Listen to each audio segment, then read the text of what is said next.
Hello students, welcome to my channel Shipra Classes. A very good afternoon to all of you. कैसे हैं आप सब लोग? I hope आप सब अच्छे होंगे और जमकर तैयारी कर रहे होंगे। कल मैंने आप लोगों के साथ इंग्लिश का अनसीन पैसेज डिस्कस किया था जो यूटेट पेपर 2 में पूछा गया था। आज हम पढ़ेंगे पेडागोजी इंग्लिश की। थोड़ा सा लैंग्वेज के बारे में पढ़ेंगे, किस तरीके से क्वेश्चंस आ सकते हैं उसके बारे में पढ़ेंगे। चलिए स्टार्ट करते हैं हम आज का डिस्कशन। तो लैंग्वेज क्या होता है? What is language? Language is a medium through which one can express ideas, thoughts and feelings. Language एक ऐसा मीडियम है जिसके थ्रू हम अपने आइडियाज को, अपने थॉट्स को और अपनी फीलिंग्स को एक्सप्रेस कर सकते हैं। लैंग्वेज के थ्रू हम बता सकते हैं हम क्या सोच रहे हैं, हम क्या फील कर रहे हैं। ठीक है, this one is language. Next is language कितनी फॉर्म्स में होती है? लैंग्वेज ओरल होती है, रिटन होती है एंड साइन लैंग्वेज होती है। ओरल रिटन जो हम बोलकर बताते हैं, रिटन लैंग्वेज जो हम लिख कर बताते हैं, और साइन लैंग्वेज आपको पिक्चर में शो हो रहा होगा जो हम साइन के थ्रू बताते हैं। तो ये 3 टाइप्स ऑफ लैंग्वेज होती हैं, 3 फॉर्म्स ऑफ लैंग्वेज होती हैं। Next, written language. Written language is more stable, credible than the oral language. Written language को ओरल लैंग्वेज से ज़्यादा स्टेबल और क्रेडिबल माना गया है। क्यों? क्योंकि जो बात हम लिख कर बताते हैं वो कहीं ना कहीं ओरल लैंग्वेज से ज़्यादा स्टेबल होती है, क्योंकि उस चीज़ को हमने लिख दिया है, हमारे पास वो एक प्रूफ के तौर पर भी होता है कि हाँ आपने ऐसा कहा था। ओरल बात तो कई बार ऐसा होता है किसी ने कहा और बाद में मना कर देता, नहीं हमने तो ऐसा कहा ही नहीं। तो written language is more stable than oral language. अब कुछ फॉर्म्स होती हैं लैंग्वेज की जिसे हम क्या कहते हैं? Phonology, morphology and syntax. Phonology क्या होती है? स्पीच की फॉर्म में होती है। मॉर्फोलॉजी किस फॉर्म में होती है? मीनिंग के फॉर्म में होती है। और सिंटैक्स वर्ड ऑर्डर में होती है। तो ये 3 टाइप्स ऑफ फॉर्म्स हैं, ये आपको पता होना चाहिए क्योंकि एग्जाम में इस तरह से क्वेश्चंस आ सकता है कि स्पीच फॉर्म में जो लैंग्वेज की फॉर्म होती है उसको हम क्या बोलते हैं? It's known as phonology. तो इस तरीके से क्वेश्चन बन के आ सकता है, phonology, morphology and the syntax, 3 more forms of language.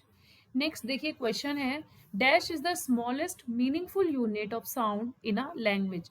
आपको लैंग्वेज की सबसे छोटी और मीनिंगफुल यूनिट बतानी है। वो क्या होती है? वो होती है phoneme, morpheme, semantics, syntax. It's not a smallest meaningful unit.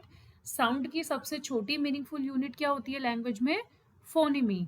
तो इसे याद रखिएगा, ये क्वेश्चन आता है एग्जाम में।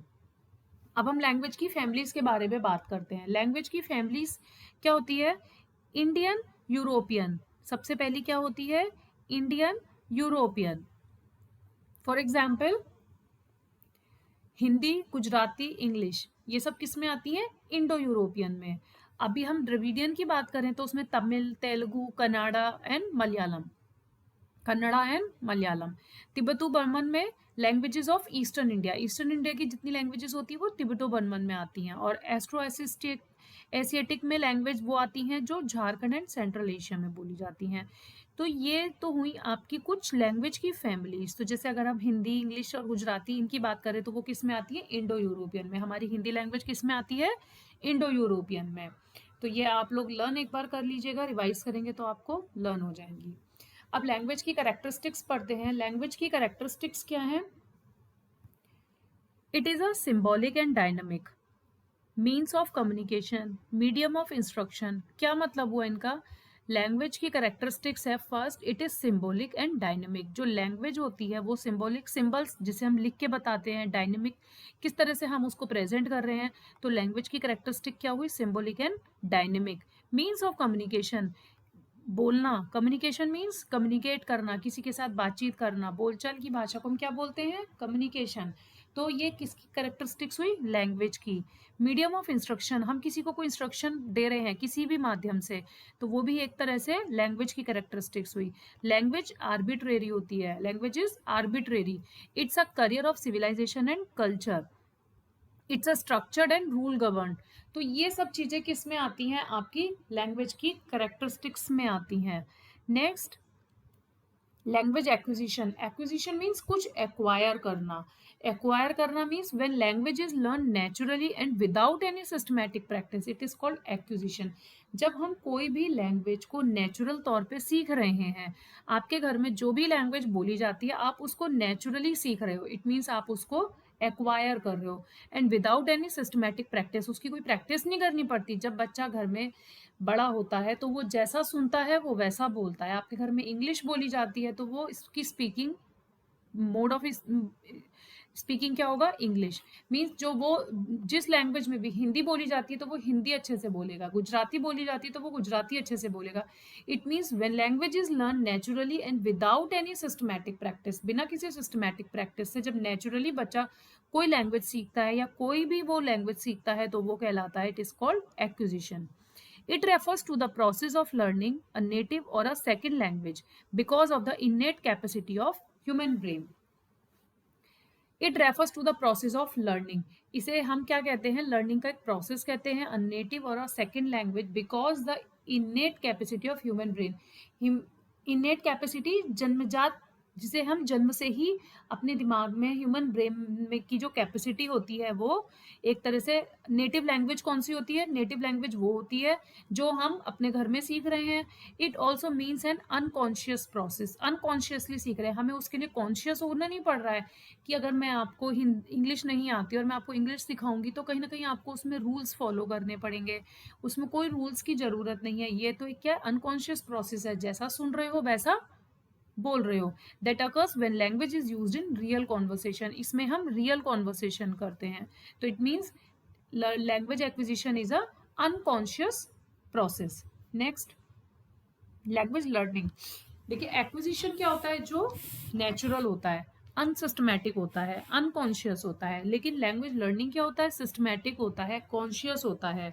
ठीक है, तो जब लैंग्वेज को हम सिस्टमैटिक वे में सीखते हैं तो उसे हम कहते हैं लर्निंग।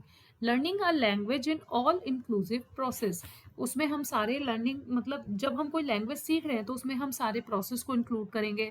लर्निंग एक कॉन्शियस प्रोसेस है and it is more effective when it is done in meaningful situation और फेमिलियर एनवायरनमेंट। और ये और ज़्यादा इफेक्टेड हो जाता है जब हम एक मीनिंगफुल सिचुएशन में इसको सीखते हैं या फिर एक फेमिलियर एनवायरनमेंट क्रिएट करके इसको सीखते हैं, तो कहीं ना कहीं ये ज़्यादा इफेक्टिव हो जाता है। तो लर्निंग एक कॉन्शियस प्रोसेस है। एक्विजिशन और लर्निंग में आपको क्या डिफरेंस समझ में आया? एक्विजिशन एक अनसिस्टमैटिक है और लर्निंग इज सिस्टमैटिक है। Acquisition is unconscious process but learning is a conscious process. ठीक है, नेक्स्ट अब देखिए क्वेश्चन है, the process of second language acquisition is influenced by language that the learner already knows, the influence is, तो इसे हम क्या कहेंगे, language transfer. Means the process of second language acquisition is influenced by language. कोई भी second language को acquire करना, वो कहीं ना कहीं लैंग्वेज से इन्फ्लुएंस हो रही है। द लर्नर ऑलरेडी नोज, जो लर्नर ऑलरेडी जानता है, तो वो एक लैंग्वेज से दूसरे लैंग्वेज पे जा रहा है, तो उसे हम कहते हैं लैंग्वेज ट्रांसफर। क्या कहते हैं? Language transfer.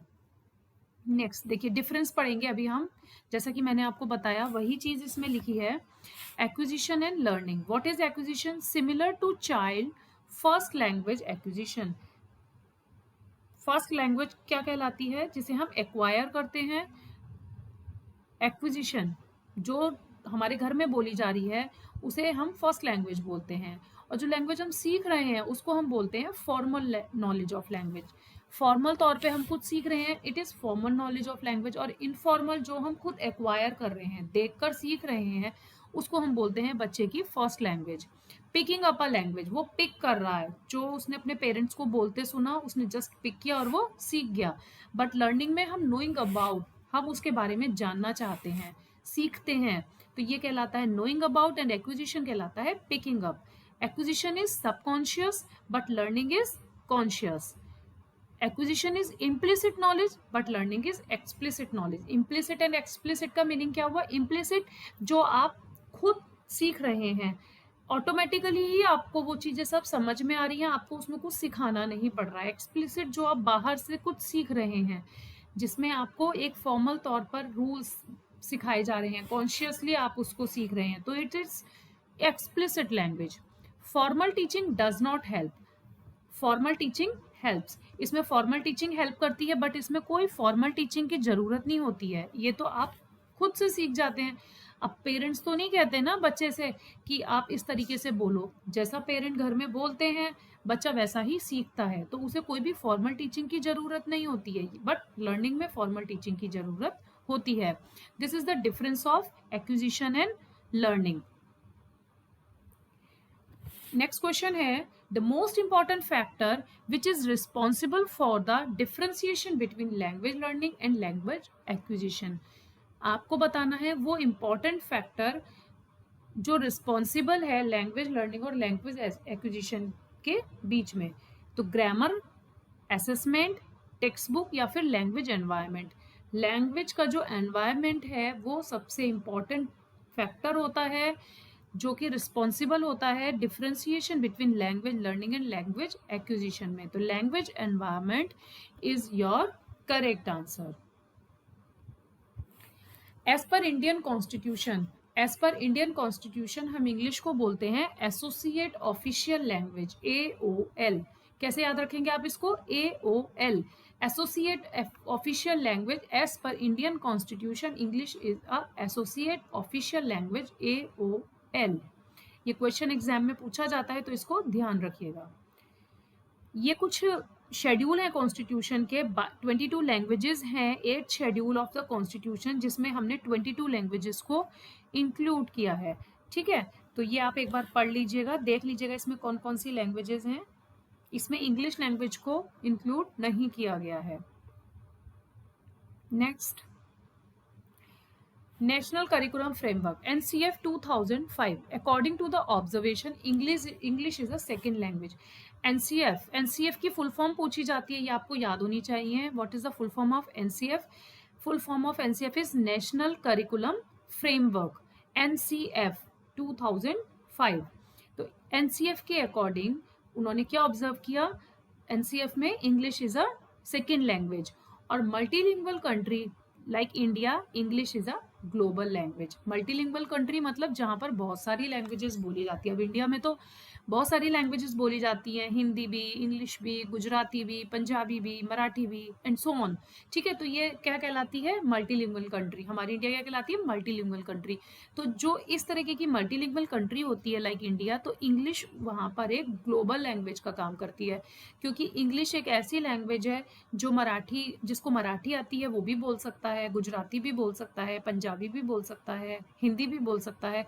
तो जिस भी पर्सन को एनी अदर लैंग्वेज आती है उसे इंग्लिश भी आती होगी, ऐसा माना गया है। तो इसलिए इंग्लिश को हम बोलते हैं ग्लोबल लैंग्वेज। लैंग्वेज एक्विजिशन क्या होता है, ये क्वेश्चन है।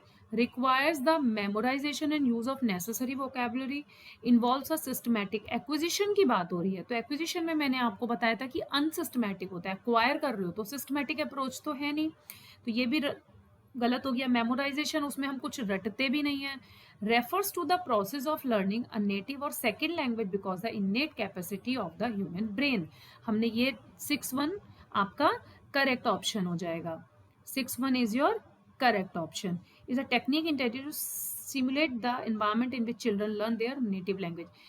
Language acquisition refers to the process of learning a native or second language because of the innate capacity of the human brain. ये हुआ आपका लैंग्वेज एक्विजिशन। लैंग्वेज एक्विजिशन की definition हो गई। Next, Noam Chomsky. Noam Chomsky ने language के बारे में क्या कहा है? नॉम चॉम्स्की ने ये कहा है कि humans have an innate ability to acquire knowledge through language acquisition device. Language acquisition device, LAD, किसने दिया है, किसने इस वर्ड का यूज किया है? तो ये क्वेश्चन एग्जाम में पूछा जाता है, तो आपको पता होना चाहिए विच, किसने ये दिया है language acquisition device? Noam Chomsky ने। नॉम चॉम्स्की ने एक वर्ड यूज किया था लैंग्वेज एक्विजिशन डिवाइस, जिसके थ्रू ह्यूमन के अंदर एक इनेट एबिलिटी होती है जो वो लैंग्वेज को एक्वायर कर सकता है। Through language acquisition device human have an innate ability to acquire language. It is, किसने ऐसा कहा है? नॉम चॉम्स्की ने। तो हम आज के लिए इतना रखते हैं और आगे का पार्ट हम कल डिस्कस करेंगे। इतना आप आज पढ़िए और we will continue in our next video. Thank you for watching.